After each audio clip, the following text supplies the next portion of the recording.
តែញីមិនឡាតែខ្ញុំនៅរឿងក្បាលចង់សវ៉ាចាប់យកអត់ចេះយកអត់ចេះរៀងចាលទៅជួយចិត្តខ្លាំងណាស់ពីកុហកភូតពោ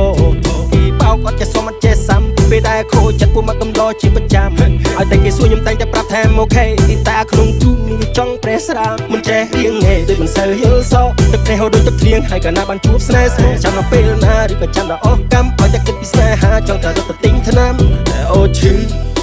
ខ្ញុំឈឺបេះដូងឈឺខ្ញុំឈឺបេះដូងឈឺអរណោនាងឯនាងបេះដូងបងជ្រូមកជាហៀងបាត់អូនយកទៅជន់កំតិចលេងធ្វើឲ្យបងឈឺស្ទើរតែស្លាប់អបបងក៏ឈឺចាប់បេះដូងបោកបងបើមានថ្មីមិនមិនប្រាប់បងផងតែក៏នាងស្រីឃើញចឹងអូនគឺតែសែនឈឺបេះដូងបងឈឺបេះដូងក៏ព្រោះតែអូនមានសិបោកបងបងឈឺស្ទើរសនគូឡាបតែមានបន្លាតែខ្ញុំនៅរឿងក្បាលចង់សវ៉ាចាប់